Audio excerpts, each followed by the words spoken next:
Hello everyone, this is Highlander from MTG Cardsmith doing another custom Magic the Gathering card review, and today we're reviewing our third card by Arceus8523 from his set Endgame Unleashed. This is an Amonkhet related set. And again, this is our third card. These are all going to be in a playlist, so if you haven't watched the first or second, go ahead and go watch those first. Take the journey with me. Here we've got another common. This is a 4-mana 3/2, so the stats are not great on this one. Also, the art is a little weird. I mean, very colorful. So I like, you know, it's nice to look at, but there's something a little amateur looking about this, and I can't quite put my finger on it. So especially like his hand.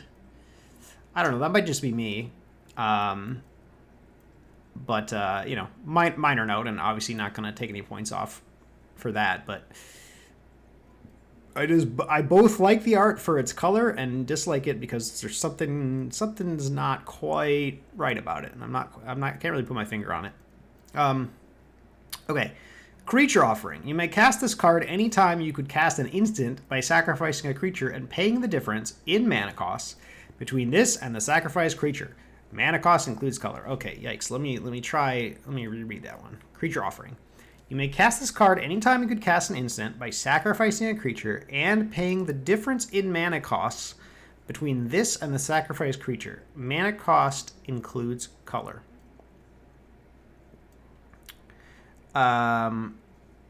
Okay. So yeah, that makes sense. So if you sacrifice a black and a black 2-drop that's 1 and a black, then you can sacrifice that, cast this at instant speed, and it costs 2, essentially. So pretty interesting. When Ruthless Eternal enters the battlefield, target creature gains indestructible until end of turn. I see. So okay, so this is a common. Creature offering is interesting. I mean, the fact that it... I mean, the real, I think, benefit... I mean, obviously, in this case, the instant speed matters because of the ETB effect. But the mana reduction is actually quite powerful, I think, on this type of ability. You do need to have 2 other creatures in play. No, that's not true. That's not true. Because you can give himself the indestructible. So you could say cast this on turn 3, sacrificing 1-drop, and ambush something. So you could essentially trade your 1-drop for whatever creature you're killing. So that's pretty interesting. And then you could also use it to protect something. So you could sacrifice a creature to prevent like a removal spell, or to prevent trade. So yeah, this card definitely has some play to it. You do obviously generally want to be getting value out of this. You don't really want to be, casting this on turn 3, like casting it basically. Hold on. All right, sorry about that. My dog heard a dog bark outside and went ballistic, so everything is fine now. So what was I saying? Oh yeah, you obviously don't want to just like spew this guy off for the mana reduction. So you obviously want to get value out of this guy, and he's not great if you just play him on 4. I mean, if you don't do the creature offering,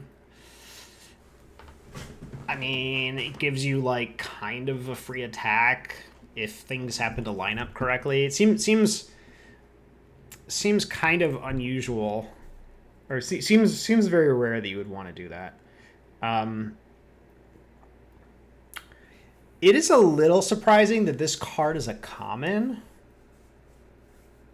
I suppose, because usually tricks like this, where you kind of get a creature out of the deal, tend to be uncommon. So I don't know. Really mostly for the fact that like you don't want like a you don't want a format where there's like so many like ways to be blown out that you just like don't want to attack. You know what I mean? It's like if like every opponent has like two of these, it's like, you know, you're always worried that they're going to do this. Like, you know, your removal spells get a lot worse, et cetera, et cetera. So, again, it really depends. You'd have to play test to really figure out if this guy is okay at common. I would probably put something like this more at uncommon, and I would probably make it... I would say my one issue with this card is that it's pretty poor if you don't do the creature offering. When with cards like this, I tend to really like it if both parts of the card are sort of equally viable, so that there's sort of an interesting choice with how you use it. You know what I mean? Like with this one, you basically always want to do the creature offering, and you always want to flash it in to do something fancy, right? But it would be nice if like it was worth playing on 4. Maybe you give it like Menace or something, so that at least if you play this on 4, you know, you get to sort of maybe make an attack, and then he's sort of kind of relevant on the board. I mean, obviously that makes the creature offering better as well, just because you get a 3/2 Menace out of the deal. But again, I mean, it's tricky because creature offering, at least with this, where you get this like ability or this protection ability, like any buffs you make to this thing just makes the creature offering better, you know? So it's like I don't exactly know. You would have to like somehow have there be some sort of trade-off. I mean, the trade-off obviously is that you're sacrificing a creature, so you do have to have a creature that you're willing to sacrifice. So I guess there is that, but it still feels pretty bad to just play this on 4. I hope you guys understand what I'm trying to say, is that while this is a cool card, I like this card overall. It's a really cool card. It's got a lot of play to it. I think it would really kick it up a notch if there was if there was more of a choice with whether you should do the creature offering or not. Because as it stands, like if you're not playing a deck that can take advantage of creature offering, and like you just like it's like I said before, like you have to do the creature offering here to actually make this card playable. Essentially, like a 4-mana 3/2 that makes something indestructible when it comes into play at sorcery speed is not a playable card. So yeah, I mean, in a way, it's you know, it sort of incentivizes deck building. You know, it makes you want to have things to sacrifice. But again, it just I just wish there was just a little more, and it would really knock this card out of the park if there was some sort of a bet, like if this card wasn't just embarrassing to play on 4, then I would like this card more. So, but as is, it's a good card. I like it. I like.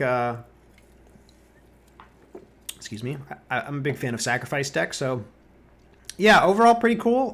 This one I think I'm gonna give this one a 7. I'm close to giving it an 8, but I would wager that if you were to playtest a set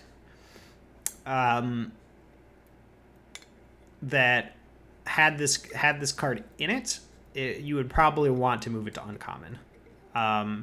And the other thing I just sort of ranted about, which is making this guy not embarrassing to play on 4. So yeah, but 7 out of 10, still quite good. I like Ruthless Eternal. Interested to see more. So yeah, thank you guys for watching, and I'll see you next time.